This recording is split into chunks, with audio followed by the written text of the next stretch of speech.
Hello നമസ്കാരം. മഴത്തോട്ട് മുമ്പിടെ വരാനിരിക്കുന്ന ഒരു കിടിലൻ എപ്പിസോഡിൻ്റെ സ്റ്റോറി റിവ്യൂ ആട്ടോ പറയാൻ പോകുന്നത്. അങ്ങനെ നമ്മുടെ ബബിത അമലിൻ്റെ കൂടെ ഇങ്ങനെ ഇടയ്ക്ക് ഇങ്ങനെ കറങ്ങാനൊക്കെ പോകുന്നുണ്ട്.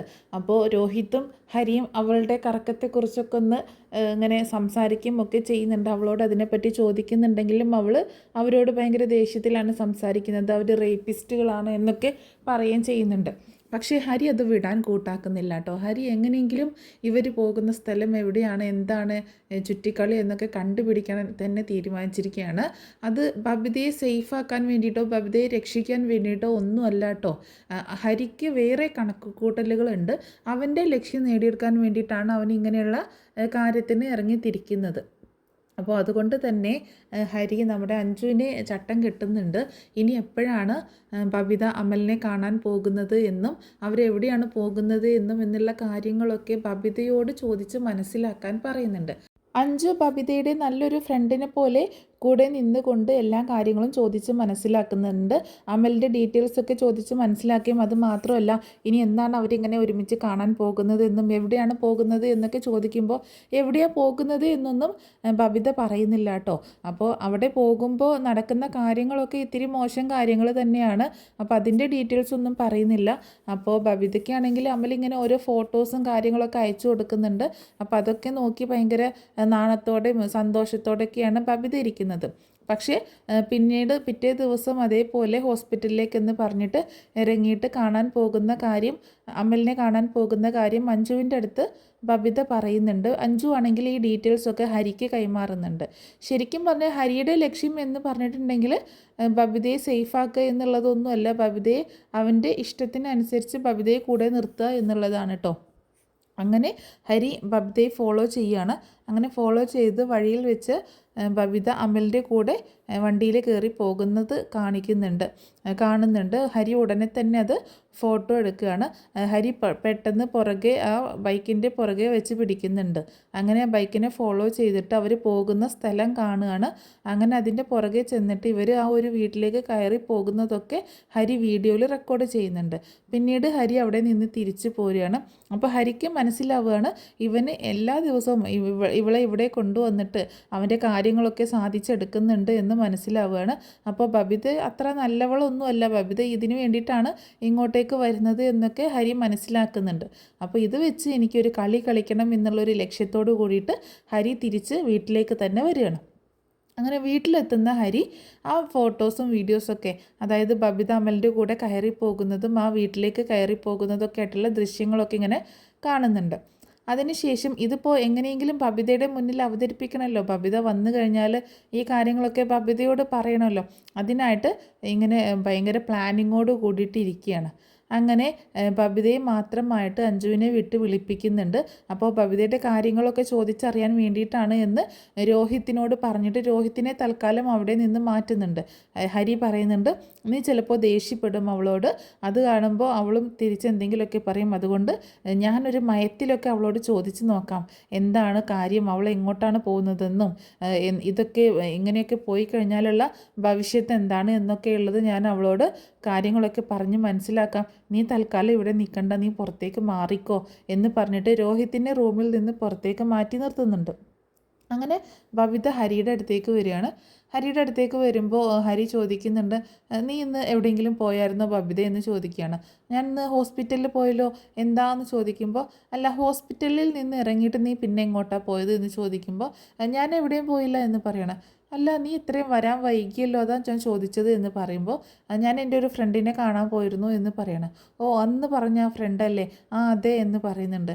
ഓ ആ ഫ്രണ്ടിൻ്റെ ബൈക്കിലാണോ നീ കയറിപ്പോയത് എന്ന് ചോദിക്കുമ്പോൾ ബബിത ഒന്ന് ഞെട്ടിപ്പോകുന്നുണ്ട് കേട്ടോ. ബൈക്കിലോ എന്നിങ്ങനെ ചോദിക്കുകയാണ്. ആ അതെ, ദേ ഇത് നോക്കി എന്ന് പറഞ്ഞിട്ട് ആ വീഡിയോ കാണിച്ചു കൊടുക്കുകയാണ്. അതായത് അമലിൻ്റെ കൂടെ ബൈക്കിൽ ബബിത കയറിപ്പോകുന്ന ഒരു വീഡിയോ ഉണ്ടല്ലോ, അത് കാണിച്ചു കൊടുക്കുന്നുണ്ട്. ആ വീഡിയോ കാണുമ്പോൾ ബബിത ആകെ ഷോക്കായി പോവുകയാണ്. ആകെ എന്താ പറയുക, ആകെ പേടിച്ച് പോകുന്നുണ്ട്. എന്താ ഇപ്പോൾ ചെയ്യേണ്ടത്, എന്താ മറുപടി പറയേണ്ടതെന്ന് ഓർത്തിട്ട്. അപ്പോൾ ഹരി പറയുന്നുണ്ട്, ഇതാണല്ലേ ആ ഫ്രണ്ട് എന്ന് ചോദിക്കുന്നുണ്ട്. ഹരിയേട്ടാ, അത് എനിക്കറിയാം, നിങ്ങൾ തമ്മിൽ ഇങ്ങനെ ഇഷ്ടത്തിലാണെന്ന് എനിക്കൊരു സൂചന ഉണ്ടായിരുന്നു, അതുകൊണ്ട് ഞാൻ നിന്നെ ഒന്ന് ഫോളോ ചെയ്തതാണ്. പക്ഷേ ഈ വീഡിയോ കൂടി നീ ഒന്ന് കാണ് എന്ന് പറഞ്ഞിട്ട് രണ്ടാമത്തെ വീഡിയോ കാണിച്ചു കൊടുക്കുന്നുണ്ട്. ആ വീഡിയോ കണ്ടതോടു കൂടിയിട്ട് ഭവിതയുടെ സകല നിയന്ത്രണവും വിട്ടു പോവാണ്. പൊട്ടിക്കരഞ്ഞു പോവാട്ടോ. കാരണം ആ ഒരു വീട്ടിലേക്ക് അമലിൻ്റെ കൂടെ കയറിപ്പോകുന്ന ബബിതയാണ് കാണുന്നത്. ആരെങ്കിലുമൊക്കെ കാണുന്നുണ്ടോ എന്നൊക്കെ നോക്കിയതിന് ശേഷം അങ്ങോട്ടേക്ക് കയറി പോകുകയാണ് രണ്ടുപേരും കൂടെ. ആ ഒരു വീഡിയോ കണ്ടാൽ തന്നെ മനസ്സിലാകും ഇവരുടെ ലക്ഷ്യം വേറെയാണ്. ഇവർ കയറി പോകുന്നത് ഒരു നല്ല കാര്യത്തിനല്ല, അതായത് ഒരു മോശം പ്രവൃത്തിക്ക് വേണ്ടിയിട്ടാണ് കയറി പോകുന്നത് എന്ന് മനസ്സിലാവണം. അതായത് ഒരു ഡിങ്കോളിഫിക്കേഷന് വേണ്ടിയിട്ടാണ് ഇവർ പോകുന്നത് എന്ന് ആർക്കാണെങ്കിലും മനസ്സിലാകും. അപ്പോൾ അത് കാണുമ്പോൾ ബബിത ആണെങ്കിൽ ആകെ പൊട്ടിക്കരഞ്ഞു പോവുകയാണേ. ഞാനിനി എന്ത് ചെയ്യും എന്നോർത്തിട്ട് ആകെ ടെൻഷനാവാണ്. പെട്ടെന്ന് ഹരിയുടെ കാലിലേക്ക് വീണ്, ഹരിയേട്ട ഇത് ആരോടും പറയല്ലേ ഹരിയേട്ട, ക്ഷമിക്ക് ഹരിയേട്ട, അങ്ങനെ പറ്റിപ്പോയി എന്നൊക്കെ പറഞ്ഞിട്ട് ഇങ്ങനെ പൊട്ടിക്കരയുന്നുണ്ട്. ഹരി കിട്ടിയ അവസരം മുതലാക്കാനായിട്ടാണ് ഹരി നിൽക്കുന്നത്. അയ്യേ, നീ എന്തേ കാണിക്കുന്നത്? നീ ഇങ്ങനെ കാല് പിടിക്കൊന്നും വേണ്ട, ഞാനിത് നിന്നെ കാണിച്ചു എന്നേ ഉള്ളൂ, ഞാനിതിപ്പോൾ ആരോടും പറയാനൊന്നും പോകുന്നില്ല, നീ എഴുന്നേക്ക്, നീ ഇങ്ങനെയൊക്കെ കാണിക്കുന്നത് കണ്ട് രോഹിത് എങ്ങാനും വന്നാൽ അവന് സംശയമാകും എന്ന് പറയുന്നുണ്ട്. അങ്ങനെ ബബിതയെ ഇങ്ങനെ തോളിൽ കൈ പിടിച്ചുകൊണ്ട് എഴുന്നേൽപ്പിക്കുകയാണ്. അതായത് ഹരിയുടെ ലക്ഷ്യം വേറെയാണല്ലോ. ഹരിയെ നമുക്കറിയാലോ എങ്ങനെയാണ് അയാൾ കാര്യങ്ങളൊക്കെ നേടിയെടുക്കുന്നത് എന്നുള്ളത്. അപ്പോൾ ബബിതയെ ഇങ്ങനെ തോളിൽ പിടിച്ചുകൊണ്ട് എഴുന്നേൽപ്പിക്കുന്നുണ്ട്. ബബിതയാണെങ്കിൽ ആകെ പേടിച്ചാണ് നിൽക്കുന്നത്. എന്നിട്ട് ബബിതയെ തന്നിലേക്ക് ചേർത്ത് ഇങ്ങനെ ഭയങ്കരമായിട്ട് ചേർത്ത് പിടിക്കുകയാണ്. അത് ഒരു ഡിസ്കംഫേർട്ട് ആവുന്നുണ്ട് ബബിതയ്ക്ക്. പക്ഷേ ബബിത വല്ലാണ്ട് ഒന്നും എതിർക്കുന്നില്ല.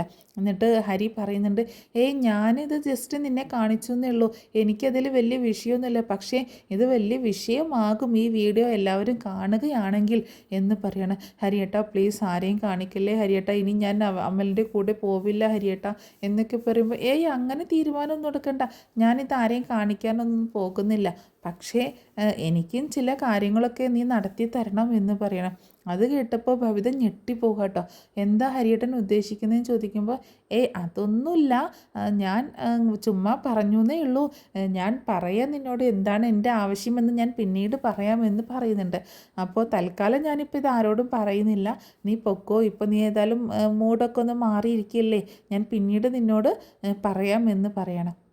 അപ്പോൾ ബബിത, ഹരിയേട്ട പ്ലീസ് ഒന്ന് മനസ്സിൽ വെക്കല്ലേ കേട്ടോ, അതൊന്നും ആരോടും പറയില്ല, രോഹിയേട്ടനോട് പറയല്ലേ കേട്ടോ, രോഹിയേട്ടനോട് പറഞ്ഞു കഴിഞ്ഞാൽ ആകെ പ്രശ്നമാകും എന്നൊക്കെ പറയുമ്പോൾ വീണ്ടും ബബിതയെ ചേർത്ത് പിടിച്ചുകൊണ്ട് ഭയങ്കര ക്ലോസ് ആയിട്ടാണ് പിടിക്കുന്നത്. തോളിലൊക്കെ കൈ വെച്ചിട്ട്, ഇല്ല മോളെ, കവളിലൊക്കെ തട്ടിയിട്ട്, ഇല്ല മോളെ ഞാൻ ആരോടും പറയത്തില്ല, നീ പേടിക്കണ്ടടി, ഞാനിത് ആരോടും പറയാൻ പോകുന്നില്ല, നിനക്ക് യാതൊരു കുഴപ്പവും വരില്ല, ഞാൻ പറയുന്ന കാര്യങ്ങളൊന്നും നീ കേട്ടാൽ മാത്രം മതി, എനിക്ക് നിൻ്റെ ഒരു സഹായം വേണം എന്ന് പറയണം. അതായത് സഹായം എന്ന് ഉദ്ദേശിക്കുന്നത് ഹരിയുടെ മനസ്സിലും ഒരു ഡിങ്കോളിഫിക്കേഷനാണ്. അപ്പോൾ അതിന് വേണ്ടിയിട്ടാണ് ഹരിയും പ്ലാൻ ചെയ്യുന്നത് കേട്ടോ. ഹരിക്ക് ആരാണ് എന്താണ് എന്നൊന്നുമില്ല. അപ്പോൾ സ്വന്തം പെങ്ങളെപ്പോലെ കാണേണ്ട ഒരു കുട്ടിയാണ് ബബിതയും. പക്ഷേ ആ ബബിതയോട് പോലും വളരെ മോശമായിട്ട് പെരുമാറണം എന്നുള്ളൊരു ചിന്ത വെച്ചുകൊണ്ടാണ് ഹരി നിൽക്കുന്നത്. അങ്ങനെ ബബിതയാണെങ്കിൽ അവിടുന്ന് സങ്കടപ്പെട്ട് ഇങ്ങനെ ഇറങ്ങി പോവുകയാണ്. അപ്പോൾ ബബിത പോയതിന് ശേഷം ഹരി നിഗൂഢമായിട്ട് ഇങ്ങനെ ചിരിക്കുകയാണ്, ഒരു ചിരിക്കുന്നുണ്ട്. അപ്പോൾ ബബിത തൻ്റെ കെണിയിൽ വീണു. ഇനി എനിക്ക് കാര്യങ്ങൾ എളുപ്പമാണ്, ഇവർ ഇവിടെ നിന്ന് തിരിച്ചു പോകുന്നതിന് മുൻപ് എൻ്റെ ആവശ്യം ഞാൻ നിറവേറ്റിയിരിക്കും എന്ന് തന്നെ ഇങ്ങനെ ഹരി മനസ്സിലിങ്ങനെ പറയുന്നുണ്ട് കേട്ടോ. അപ്പോൾ അവരാണെങ്കിൽ ഇങ്ങനെ ഭയങ്കര ടെൻഷനിൽ നിൽക്കണം. ആര്? രോഹിത് പുറത്ത് ഉണ്ടായിരുന്നു. അപ്പോൾ ബബിത പോയതിന് ശേഷം രോഹിത് അകത്തേക്ക് കയറി വരുന്നുണ്ട്. എടാ, അവൾ എന്താടാ പറഞ്ഞത്? അവളിങ്ങനെ കരഞ്ഞുകൊണ്ട് പോകുന്നുണ്ടായിരുന്നല്ലോ. എടാ, ഞാൻ പറഞ്ഞില്ലേ, അവളോട് കാര്യങ്ങൾ പറഞ്ഞപ്പോൾ അവൾക്കെല്ലാം മനസ്സിലായി, ഇനി അവൾ അങ്ങനത്തെ പ്രശ്നങ്ങൾക്കൊന്നും പോവത്തില്ല എന്ന് പറയുന്നുണ്ട്. നീ എന്താണ് അവളോട് പറഞ്ഞത്? അവളിങ്ങനെയൊക്കെ സങ്കടപ്പെട്ട് കരഞ്ഞുകൊണ്ടാണല്ലോ പോകുന്നത് എന്ന് ചോദിക്കുമ്പോൾ, ഞാൻ വേണ്ട കാര്യങ്ങളൊക്കെ പറഞ്ഞു കൊടുത്തു, അതിൻ്റെ ഭവിഷ്യത്തൊക്കെ പറഞ്ഞു കൊടുത്തു. അവൾ നമ്മുടെ കുട്ടിയല്ലേടാ, എൻ്റെ അനിയത്തിയല്ലേ അവളും. അപ്പോൾ അവൾ ഇങ്ങനെ നശിച്ചു പോകുന്നത് കാണാൻ നമ്മൾ ആഗ്രഹിക്കുമോ? അതുകൊണ്ട് അവളെ കാര്യങ്ങളൊക്കെ പറഞ്ഞ് മനസ്സിലാക്കിയപ്പോൾ അവൾക്ക് അവളുടെ തെറ്റ് മനസ്സിലായി. കരഞ്ഞുകൊണ്ട് എൻ്റെ കാല് പിടിച്ച് പറഞ്ഞു, ഇനി ഒരിക്കലും അങ്ങനെ തെറ്റ് ചെയ്യത്തില്ല എന്ന് പറഞ്ഞു എന്ന് പറയണം. അപ്പോൾ ഹരി പറയുന്നത് പൂർണ്ണമായിട്ടും രോഹിത്തിന് വിശ്വാസമില്ലെങ്കിലും കുറച്ചൊക്കെ രോഹിത് വിശ്വസിക്കുന്നുണ്ട്. കാരണം ബബിത കരഞ്ഞുകൊണ്ടാണല്ലോ ഇറങ്ങിപ്പോയത്. അപ്പോൾ അതുകൊണ്ട് ഇത്തിരി വിശ്വസിക്കുന്ന ഒക്കെ ചെയ്യുന്നുണ്ട്. അങ്ങനെ ആ സമയത്ത് അവിടെ അങ്ങനെ സോൾവ് ആവുകയാണ്. പിന്നീടാണ് ഹരിയുടെ തനി നിറം പുറത്ത് വരുന്നത് കേട്ടോ. അങ്ങനെ പിന്നെ ഒരു പിറ്റേന്ന് ദിവസം അതായത് കമല ഹോസ്പിറ്റലിലേക്ക് പോകുന്നുണ്ട്. വൈജയുടെ അടുത്തേക്ക് പോവുകയാണ്. സുലോചന വിളിച്ചത് പ്രകാരമാണ് പോകുന്നത്. അഞ്ജു ആണെങ്കിൽ സ്കൂളിലേക്ക് പോകുന്നുണ്ട്. ബബിത അന്ന് കോളേജിലേക്ക് പോയിട്ടുണ്ടായിരുന്നില്ല. അപ്പോൾ ഹരി പറഞ്ഞിട്ടുണ്ടായിരുന്നു, നീ ഇന്ന് കോളേജിലേക്ക് പോവണ്ട, നമുക്ക് അമലിനെ ഇങ്ങോട്ടേക്ക് വിളിക്കാം, ഇവിടെ വെച്ച് കുറച്ച് കാര്യങ്ങളൊക്കെ സംസാരിക്കാം എന്നൊക്കെ പറഞ്ഞിട്ടുണ്ടായിരുന്നു ഹരി ബബിതയുടെ അടുത്ത്. അപ്പോൾ അത് പ്രകാരം ബബിത കോളേജിലേക്ക് പോകുന്നില്ല, തലവേദനയാണെന്നും പറഞ്ഞ് കിടക്കുകയാണ്. ആ സമയത്ത് രോഹിത് വന്ന് ചോദിക്കുന്നുണ്ട് ബബിതയോട്, ബബിത നീ കോളേജിൽ പോകുന്നില്ല എന്ന് ചോദിക്കുമ്പോൾ, ഇല്ല രോഹിയേട്ടാ, എനിക്ക് ഭയങ്കര തലവേദനയാണ്, ഞാൻ ഇന്ന് പോകുന്നില്ല എന്ന് പറയണം. എന്നാൽ നിനക്ക് ഹോസ്പിറ്റലിലേക്ക് പോയിക്കൂടെ എന്ന് ചോദിക്കുമ്പോൾ, ഹോസ്പിറ്റലിലേക്ക് കമലാൻറ്റി പോയല്ലോ, പിന്നെ ഞാൻ എന്തിനാണ് പോകുന്നത്, എന്നാൽ നിനക്ക് കൂടി പൊക്കൂടായിരുന്നു അമ്മയുടെ അടുത്തേക്ക് എന്ന് പറയണം. ഈ തലവേദനയും വെച്ചിട്ട് ഞാൻ എങ്ങോട്ട് പോകാനാണ് എന്ന് പറയുമ്പോൾ ഹരി പറയുന്നുണ്ട്, അവൾ ഇവിടെ കിടന്നോട്ടെ, എന്താ കുഴപ്പം, വീട്ടിലല്ലേ, വീട്ടിൽ തനിച്ചിരിക്കണ്ടേ എന്ന് പറയുമ്പോൾ, ഓ ഞാൻ പിന്നെ കൊച്ചു കുഞ്ഞാണല്ലോ, വീട്ടിൽ തനിച്ചിരിക്കാം, കുറച്ച് കഴിഞ്ഞാൽ കമലാൻറ്റി വരും, അപ്പോൾ എനിക്ക് കുഴപ്പമൊന്നുമില്ല, പിന്നെ അങ്കിളും രാജീവ് അങ്കിളും അതുപോലെ ശിവനങ്കിളും ഒക്കെ ഉണ്ടല്ലോ, പിന്നെ ഇവിടെ മുത്തശ്ശി ഉണ്ടല്ലോ എന്ന് പറയാണ്. അപ്പോൾ മുത്തശ്ശി തനിച്ചാണല്ലോ, അപ്പോൾ ബബിത പോകുന്നില്ല, കോളേജിൽ പോകുന്നില്ല എന്നുള്ളതുകൊണ്ടാണ് കമല ഹോസ്പിറ്റലിലേക്ക് പോയത്. അപ്പോൾ രോഹി പറയുന്നുണ്ട്, അതിന് രാജീവങ്കളും ഇവിടെ ഇല്ലല്ലോ, അതുപോലെ രാജീവങ്കൾ കോതമംഗലം പോയേക്കല്ലേ, അതുപോലെ ശിവനങ്കളാണെങ്കിൽ ഹോസ്പിറ്റലിലേക്ക് പോയി ആൻറ്റിയുടെ കൂടെ, പിന്നെ നീ ഇവിടെ തനിച്ചല്ലേ എന്ന് പറയുമ്പോൾ, ഇവിടെ മുത്തശ്ശി ഉണ്ടല്ലോ, കുഴപ്പമില്ല എന്ന് പറയണം. അപ്പോൾ ഹരി പറയുന്നുണ്ട്, എടാ വാടാ നമുക്ക് പോകാം, ഇവിടെ ഇങ്ങനെ നിന്നിട്ട് ഇവളോട് വർത്തമാനം പറയുന്ന സമയം കളയും, നമുക്ക് കോളേജിലേക്ക് പോകാം എന്ന് പറഞ്ഞിട്ട് അങ്ങനെ അവർ ഒരുമിച്ച് ഇറങ്ങുകയാണ്. പോകുന്ന സമയത്ത് ഹരി തിരിഞ്ഞിട്ടൊരു ഗോഷ്ഠി കാണിക്കുന്നുണ്ട്, ഞാൻ പോയിട്ട് വരാം എന്ന് പറഞ്ഞിട്ട് ഗോഷ്ഠി കാണിക്കുകയാണ്. അതേസമയം ബബിതയോട് പറഞ്ഞിട്ടുണ്ടായിരുന്നു, തൽക്കാലം ഇപ്പോൾ ഒരു അമലിനെ വിളിക്കണ്ട, ഞാൻ വന്നതിന് ശേഷം വിളിക്കാം എന്ന് പറഞ്ഞിട്ടുണ്ടായിരുന്നു. അങ്ങനെ അങ്ങനെ രോഹിത്തിന് അങ്ങനെ പ്രത്യേകിച്ച് സംശയമൊന്നും തോന്നുന്നില്ല കേട്ടോ. അങ്ങനെ രോഹിത്തും ഹരിയും കൂടി പോകുന്നുണ്ട്. ഹരി രോഹിത്തിനെ കോളേജിൻ്റെ ഫ്രണ്ടിൽ കൊണ്ടുപോയി വിട്ടിട്ട് ഹരി പെട്ടെന്ന് അവിടെ നിന്ന് പോവുകയാണ്. അപ്പോൾ രോഹിതിന് എന്തോ ഒരു സംതിങ് റോങ് തോന്നുന്നുണ്ട് ഹരിയുടെ പെരുമാറ്റത്തിൽ. ഹരി ഭയങ്കര ധൃതി കാണിക്കുന്നുണ്ട്, എടാ നീ പൊക്കോ, ഞാൻ പോവാണ്, എനിക്ക് അത്യാവശ്യമായിട്ട് പോവാനുണ്ട് എന്നൊക്കെ പറഞ്ഞിട്ട് ഇങ്ങനെ പറയുന്നുണ്ടായിരുന്നു. ആ സമയത്ത് ഹരി പറയുന്നുണ്ട്, ഞാനൊരു സാധനം എടുക്കാൻ മറന്നൂടാ, എനിക്ക് വീട്ടിലേക്കൊന്ന് പോകണമല്ലോ എന്ന് പറയുമ്പോൾ, എന്നാ വാ നമുക്ക് വീട്ടിലേക്ക് പോയിട്ട് എടുത്തിട്ട് വരാമെന്ന് രോഹിത് പറയണം. അപ്പോൾ ഹരി പറയുന്നുണ്ട്, അല്ലെങ്കിൽ വേണ്ട നീ പൊക്കോ, ഞാൻ പോയിട്ട് എടുത്തിട്ട് വന്നോളാം എന്ന് പറഞ്ഞിട്ട് രോഹിത്തിനെ അവിടെ ഇറക്കി വിട്ടിട്ടാണ് ഹരി പോകുന്നത്. അതിലെന്തോ ഒരു മിസ്റ്റേക്ക്, എന്തോ ഒരു കുഴപ്പം രോഹിത്തിന് ഫീൽ ചെയ്യുന്നത് കാരണം രോഹിത്ത് കോളേജിലേക്ക് പോകാതെ തിരിച്ച് വീട്ടിലേക്ക് തന്നെ വരുന്നുണ്ട്. പക്ഷെ അത് ഹരിക്ക് അറിയത്തില്ല. ഹരിയുടെ വിചാരം രോഹിത്ത് കോളേജിലേക്ക് പോയി എന്നുള്ളതാണ്. നേരെ വീട്ടിലെത്തുന്ന രോഹിത്ത് മുത്തശ്ശി എന്നുണ്ടെങ്കിൽ റൂമിൽ കിടക്കല്ലേ, അവിടെ വേറെ പ്രശ്നങ്ങളൊന്നും ഇല്ലല്ലോ, അങ്ങനെ മുകളിലേക്ക് കയറി ചെല്ലുകയാണ്. അപ്പോൾ ബബിത മാത്രമല്ലേ ഉള്ളൂ. അങ്ങനെ ബബിതയുടെ അടുത്തേക്ക് കയറി ചെല്ലുന്നുണ്ട്. അപ്പോൾ ബബിതയുടെ അടുത്തേക്ക് ചെല്ലുമ്പോൾ രോഹിത് ഹരി അങ്ങോട്ട് കയറി ചെല്ലുന്നത് കാണുമ്പോൾ ബബിതയ്ക്ക് ഒരു ഡിസ്കംഫേർട്ട് ഫീൽ ചെയ്യുന്നുണ്ടെങ്കിലും അത് പുറത്ത് കാണിക്കുന്നില്ല. ആ ഹരിയേട്ടാ നമുക്ക് അമലിനെ വിളിച്ചാലോ എന്ന് ചോദിക്കുകയാണ്. വിളിക്കാം, കുറച്ച് കഴിയട്ടെ, അതിനെ ഇത്തിരി നേരം നമുക്കൊന്ന് സംസാരിച്ചിരിക്കാമല്ലോ, കാര്യങ്ങളൊക്കെ എന്തൊക്കെയാണ് സംസാരിക്കേണ്ടതെന്നൊക്കെ സംസാരിക്കാമല്ലോ എന്ന് പറയുന്നുണ്ട്. അപ്പോൾ ബബിതയ്ക്കാണെങ്കിൽ ഒരു വല്ലാത്ത ഫീലിംഗ് ഉണ്ട് താനും, ഹരി മാത്രമല്ലേ ഉള്ളൂ, വേറെ ആരും ഇല്ലല്ലോ. അപ്പോൾ ബബിത ചോദിക്കുന്നുണ്ട്, അല്ല എന്താണ് അമലിനോട് പറയാൻ പോകുന്നത് എന്ന് ചോദിക്കുമ്പോൾ, ഞാൻ അമലിനോട് ഈ വീഡിയോനെ പറ്റി കുറച്ച് കാര്യങ്ങളൊക്കെ ചോദിക്കാമെന്ന് വിചാരിക്കുകയാണ് എന്നൊക്കെ പറഞ്ഞിട്ട് ബബിതയുടെ അടുത്ത് വന്നിട്ട് ഇരിക്കുന്നുണ്ട്. അപ്പോൾ ബബിത ഒന്ന് ഇച്ചിരി നീങ്ങിയിരിക്കാൻ നോക്കുമ്പോൾ, നീ എന്താ പേടിച്ചു പോകുന്നത്, ഞാനിവിടെ വന്നിരുന്നത് നിനക്ക് വല്ലാത്ത ബുദ്ധിമുട്ടായെന്ന് ചോദിക്കുമ്പോൾ, ഏയ് അങ്ങനെയല്ലേ ഹരിയേട്ടാ, ഹരിയേട്ടൻ എൻ്റെ ചേട്ടനല്ലേ, അതാണ് എന്ന് എനിക്കെന്താ കുഴപ്പം എന്നൊക്കെ ചോദിക്കുന്നുണ്ട്. അപ്പോൾ ഹരി പറയുന്നുണ്ട്, ഞാനേ ഈ വീഡിയോ ഒന്ന് എല്ലാവരെയും കാണിച്ചു കഴിഞ്ഞാൽ നിൻ്റെ ജീവിതം തീർന്നു എന്ന് നിനക്കറിയാലോ ഹരിയേട്ടാ, അത് എനിക്കറിയാം, ഒരിക്കലും ആരെയും കാണിക്കല്ലേ കേട്ടോ, അച്ഛനെയോ അമ്മയോ രോഹിയേട്ടനെയോ ഒന്നും കാണിക്കല്ലേ കേട്ടോ എന്ന് പറയുന്നുണ്ട്. ഇല്ല ഞാൻ കാണിക്കുന്നില്ല, പക്ഷേ എനിക്ക് വേണ്ടി നീ ഒരു സഹായം ചെയ്യണം എന്ന് പറയണം. എന്ത് സഹായം എന്ന് ബബിത ചോദിക്കുമ്പോൾ വീണ്ടും ഹരി അവളുടെ തോളിൽ കൈയെടുത്ത് വെക്കുക കേട്ടോ. അപ്പോൾ കൈയെടുത്ത് വെച്ചിട്ട് ഇങ്ങനെ കഴുത്തിലൂടെയും ഇങ്ങനെ തടവുന്നുണ്ട്. അങ്ങനെ അവളുടെ ശരീരത്തിലേക്ക് ഇങ്ങനെ തടവാനൊക്കെ ആയിട്ട് കൈ കൊണ്ട് ഇങ്ങനെ പോകുന്ന സമയത്ത് പെട്ടെന്ന് കൈ തട്ടി മാറ്റണം ബബിത. അപ്പോൾ ഹരി ചോദിക്കുന്നുണ്ട്, ഓ ഞാനൊന്ന് തൊട്ടപ്പോൾ നിനക്ക് പറ്റില്ല അല്ലേ, നിനക്ക് അമലിൻ്റെ കൂടെ കറങ്ങി നടക്കാനും അവൻ്റെ കൂടെ ആ വീട്ടിൽ പോകാനും ഒരു 2 മണിക്കൂറൊക്കെ ടൈം സ്പെൻഡ് ചെയ്യാനും നിനക്ക് യാതൊരു കുഴപ്പമില്ല, ഞാനൊന്ന് തൊട്ടപ്പോൾ നിനക്ക് പൊള്ളുന്നു എന്ന് ചോദിക്കുമ്പോൾ ഭവിത പറയുന്നുണ്ട്, ഹരിയേട്ടൻ എന്തൊക്കെയാണ് പറയണത്, ഹരിയേട്ടൻ എൻ്റെ ചേട്ടനല്ലേ, എൻ്റെ ചേട്ടനായിട്ടല്ലേ ഞാൻ കണ്ടിട്ടുള്ളത്, പിന്നെ ഹരിയേട്ടൻ എന്താ ഇങ്ങനെയൊക്കെ പറയുന്നത് എന്ന് ചോദിക്കുമ്പോൾ, ചേട്ടനോ, ഞാൻ എങ്ങനെയാണ് നിൻ്റെ ചേട്ടനാവണത്, പിന്നെ എൻ്റെ ആൻറ്റിയുടെ എൻ്റെ അങ്കിളിൻ്റെ മകനല്ലേ ഹരിയേട്ടൻ, മനുവേട്ടൻ എനിക്ക് എങ്ങനെയാണോ അതുപോലെ തന്നെയാണ് മനുവേട്ടൻ, അയാളെ പറ്റിയൊന്നും ഇവിടെ പറയണ്ട എന്ന് പറയണം. അപ്പോൾ പവിത പറയുന്നുണ്ട്, വേണ്ട ഹരിയേട്ട, എന്നോടൊന്നും ഇങ്ങനെയൊന്നും പെരുമാറാൻ പാടില്ല എന്ന് പറയുമ്പോൾ, ഞാൻ ഈ വീഡിയോ നിൻ്റെ രോഹിയേട്ടനെയും അതുപോലെ അച്ഛനെയും അമ്മയും ഈ വീട്ടിലെ എല്ലാവരെയും കാണിക്കണ്ടെന്നുണ്ടെങ്കിൽ ഞാൻ പറയുന്നത് നീ കേൾക്കണം എന്ന് പറയുന്നുണ്ട്. അപ്പോൾ ഭവിതയാണെങ്കിൽ ആകെ പേടിച്ച് നിൽക്കുകയാണ്, എങ്ങനെ ഇതിൽ നിന്ന് രക്ഷപ്പെടുമെന്ന് ഓർത്തിട്ട്. അപ്പോൾ ഹരിയാണെങ്കിൽ ഭവിതയുടെ കയ്യിലേക്ക് കയറി പിടിക്കുന്നുണ്ട്, ഞാൻ പറയുന്നത് പോലെ ഒന്ന് സഹകരിച്ചാൽ മതി, ഒറ്റ പ്രാവശ്യം മതി, ഒറ്റ തവണ നീ ഞാൻ പറയുന്നതൊന്ന് കേട്ടാൽ മതി, ഞാൻ ഈ വീഡിയോ അപ്പം തന്നെ ഡിലീറ്റ് ചെയ്തേക്കാം, ഞാൻ ആരോടും പറയാനും പോകുന്നില്ല എന്നൊക്കെ പറയുന്നുണ്ട്. വിട് ഹരിയേട്ടൻ, എൻ്റെ കയ്യിൽ നിന്ന് വിട്, ഹരിയേട്ടൻ എന്തൊക്കെയാണ് കാണിക്കുന്നത് എന്നൊക്കെ പറഞ്ഞ് ഭവിത ഇങ്ങനെ കുതറി ഓടാനൊക്കെ നോക്കുമ്പോൾ ഹരിയാണെങ്കിൽ ഭവിതയെ അങ്ങനെ ഭയങ്കരമായിട്ട് ക്ലോസ് ആക്കിയിട്ട് പിടിക്കുകയാണ്, ഭയങ്കര ശക്തിയിൽ പിടിക്കുകയാണ്, ഭവിതയ്ക്ക് എസ്കേപ്പ് ആവാൻ പറ്റുന്നില്ല. അപ്പോൾ ഭവിതയെ കീഴ്പ്പെടുത്തുക എന്നുള്ളതാണ് ഹരിയുടെ ഒരു ലക്ഷ്യം എന്ന് പറഞ്ഞിട്ടുണ്ടെങ്കിൽ, അപ്പോൾ ഹരിയാണെങ്കിൽ ഭവിതയെ ഇങ്ങനെ ഭയങ്കരമായിട്ട് ഉപദ്രവിക്കുന്ന ആ സമയത്താണ് രോഹിത് വീട്ടിലേക്ക് വരുന്നത്. രോഹിത് ഒരു ഓട്ടോ വിളിച്ചിട്ടാണ് വീട്ടിലേക്ക് വന്നിട്ടുള്ളത് കേട്ടോ. അങ്ങനെ വീട്ടിൽ അപ്പോൾ അത് കാരണം വണ്ടി വീട്ടിലേക്ക് കയറുന്ന സൗണ്ടൊന്നും കേൾക്കൂലല്ലോ. അപ്പോൾ പുറത്ത് ഗേറ്റിന് പുറത്ത് നിർത്തിയിട്ടാണ് ഇറങ്ങി വരുന്നത്. അങ്ങനെ രോഹിത് വീട്ടിലേക്ക് വരുമ്പോൾ ഹരിയുടെ ബൈക്ക് അവിടെ കാണുന്നുണ്ട്. ആ ബൈക്ക് കാണുമ്പോൾ തന്നെ രോഹിത്തിന് എന്തോ സംതിങ് റോങ് ആയിട്ട് തോന്നുന്നുണ്ട്. പെട്ടെന്ന് വീട്ടിനകത്തേക്ക് കയറുകയാണ്. അങ്ങനെ മുത്തശ്ശിയുടെ റൂമിൻ്റെ അവിടെ പോയി നോക്കുമ്പോൾ മുത്തശ്ശി അവിടെ നല്ല ഉറക്കമായിരുന്നു. അങ്ങനെ രോഹിത് അവിടെ നോക്കുന്നുണ്ട്, അവിടെ എവിടെ ഹരിയെയോ ബബിതയോ കാണുന്നില്ല കേട്ടോ. അപ്പം മുകളിൽ ഇങ്ങനെ എന്തോ ശബ്ദം കേൾക്കണം, എന്തോ സാധനം തട്ടി താഴെ വീഴുന്നത്.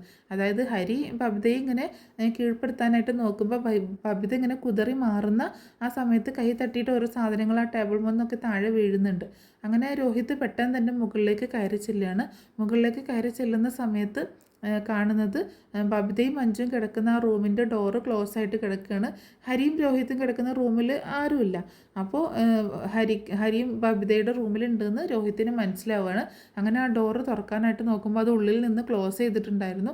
പെട്ടെന്ന് രോഹിത്ത് ആ റൂമിൽ ഇങ്ങനെ വാതിൽ തട്ടുന്നുണ്ട്, ബബിതയെന്ന് വിളിച്ചിട്ട് ഇങ്ങനെ ഡോറിൽ മുട്ടുകയാണ്. ആ സമയത്ത് ഹരി ആകെ ഷോക്കായി പോവുകയാണ്, എന്താ എന്ന് ഓർത്തിട്ട്. അങ്ങനെ പെട്ടെന്ന് ഹരിയുടെ പിടുത്തം വിട്ട ഉടനെ തന്നെ ബബിത ഓടി ചെന്ന് ഡോറ് തുറക്കുന്നുണ്ട്. എന്നിട്ട് പെട്ടെന്ന് പുറത്തേക്ക് ഇറങ്ങിയിട്ട് രോഹിത്തിൻ്റെ അടുത്തേക്ക് ചെല്ലുകയാണ്. അപ്പോൾ റൂമിനകത്ത് ഹരിയെ കണ്ടപ്പോൾ രോഹിത്തിന് ഭയങ്കര ദേഷ്യം വരികയാണ്. എടാ, നീ എൻ്റെ പെങ്ങളെ നീ എന്താടാ കാണിക്കുന്നത്, നിനക്ക് എങ്ങനെ ധൈര്യം വന്നിട്ടാ ബബിതയോട് ഇങ്ങനെയൊക്കെ പെരുമാറാനായിട്ട്, നിന്നെ ഞാൻ എൻ്റെ സ്വന്തം കൂടപ്പിറപ്പായിട്ട് എൻ്റെ ഒരു സ്വന്തം കൂട്ടുകാരനായിട്ടൊക്കെ കണ്ടില്ലേടാ, നീ എൻ്റെ പെങ്ങളോട് തന്നെ ഇങ്ങനെയൊക്കെ ചെയ്യണോടാ എന്നൊക്കെ പറഞ്ഞിട്ട് ഭയങ്കരമായിട്ട് ദേഷ്യപ്പെട്ടുകൊണ്ട് സംസാരിക്കുകയാണ്. ഹരിയാണെങ്കിൽ പെട്ടുപോയൊരവസ്ഥയിലാണ്. എടാ രോഹി, അത് ഞാൻ അങ്ങനെയൊന്നുമല്ല, അവളോട് കുറച്ച് കാര്യങ്ങൾ പറയാനായിട്ട് വന്നതാണ്, പക്ഷെ അവളാകെ തെറ്റിദ്ധരിച്ചതാണ് എന്നൊക്കെ പറയുന്നുണ്ട്. നീ ഇനി ഒന്നും പറയണ്ട, ഇവിടെ എന്താ നടന്നതെന്ന് എനിക്ക് മനസ്സിലാവുന്നുണ്ട്. ഭവിത പറയുന്നുണ്ട്, രോഹിയേട്ടാ നമുക്ക് പോവാം, നമുക്കിവിടെ നിൽക്കണ്ട, എനിക്കിവിടെ നിൽക്കാൻ പറ്റത്തില്ല എന്ന് പറയുന്നുണ്ട്. അങ്ങനെ ഹരിയാണെങ്കിൽ ഭയങ്കര ദേഷ്യത്തിൽ തന്നെ നിൽക്കുന്നു. രോഹിത്തും ഭയങ്കര ദേഷ്യത്തിൽ. രോഹിത്ത് ഹരിയെ തല്ലാനൊക്കെ ആയിട്ട് പോകുന്ന സമയത്ത് ഹരി പറയുന്നുണ്ട്, എടാ നീ വലിയ വർത്താനൊന്നും പറയണ്ട, നിൻ്റെ പെങ്ങളുടെ ഗുണവാധികാരമൊന്നും നീ എന്നോട് പറയണ്ട, അവൾ എങ്ങനെയുള്ളവളാണെന്ന് നിനക്കറിയാമോ എന്ന് ചോദിക്കുകയാണ്. അത് കേട്ടപ്പോൾ ബബിത ആകെ ഷോക്കാവുന്നുണ്ട്. ബബിത പേടിച്ചു പോവാണ്, ഹരിയെ രോഹിത്തിനോടെല്ലാം പറയുമെന്ന് ഓർത്തിട്ട്. അപ്പോൾ നീ എന്നോടൊന്നും പറയണ്ട, നീ ചെയ്ത ഈ പ്രവൃത്തിയേക്കാളും വലുതൊന്നുമല്ല, അവൾ എന്ത് ചെയ്താലും കുഴപ്പമില്ല, അത്രയൊന്നും അവൾ ചെയ്യത്തില്ല എന്ന് പറയുമ്പോൾ, എന്നാൽ നീ ഇതൊന്ന് കാണ്, നിൻ്റെ പെങ്ങളുടെ കോപ്രായങ്ങളൊക്കെ കാണ് എന്ന് പറഞ്ഞിട്ട് അമലിൻ്റെ കൂടെ ബൈക്കിൽ കയറി പോകുന്ന ഒരു വീഡിയോ കാണിച്ചു കൊടുക്കുകയാണ്. അത് കണ്ടപ്പോൾ രോഹിത് ആകെ ഞെട്ടിയിട്ട് ബബിതയെ നോക്കുന്നുണ്ട്. കണ്ടോ ഇവളെങ്ങോട്ടാണ് പോയതെന്ന് ചോദിക്കുക. അപ്പോൾ രോഹിത് പറയുന്നുണ്ട്, അതിപ്പോൾ പല പെണ്ണുങ്ങളെയും ബൈക്കിൽ കയറ്റിയിട്ട് നീയും കൊണ്ടുപോയിട്ടില്ലേ, ഞാനും കൊണ്ടുപോയിട്ടുണ്ട്, ചുമ്മാ സംസാരിക്കാനും അവിടെ ഇവിടെയൊക്കെ പോയിരുന്നിട്ട്, അതുപോലെ ആയിരിക്കും എന്ന് രോഹിത് പറയുന്ന സമയത്ത്, അതുപോലെയോ, എന്നാൽ നീ അടുത്ത വീഡിയോ കാണുക എന്ന് പറഞ്ഞിട്ട് മറ്റേ വീഡിയോ കാണിച്ചു കൊടുക്കണം, ആ വീടിനുള്ളിലേക്ക് കയറി പോകുന്നത്. അത് കണ്ടത് രോഹിത് ആകെ ഭ്രാന്ത് പിടിച്ചതുപോലെ ബബിതയുടെ കഴുത്തിൽ കുത്തിപ്പിടിക്കണേ, എടീ വഞ്ചകി, നീ എന്തൊക്കെയാടി കാണിച്ചു കൂട്ടുന്നത്, നീ എന്തിനാടി ഇവൻ്റെ കൂടെ പോയത് എന്നൊക്കെ ചോദിക്കുമ്പോൾ ബബിത ഒന്നും പറയാതെ ഇങ്ങനെ ആകെ പൊട്ടി കരഞ്ഞിങ്ങനെ നിൽക്കുക കേട്ടോ. അപ്പോൾ ഹരിയാണെങ്കിൽ വിജയഭാവത്തിൽ ഇങ്ങനെ നിൽക്കുന്നുണ്ട്.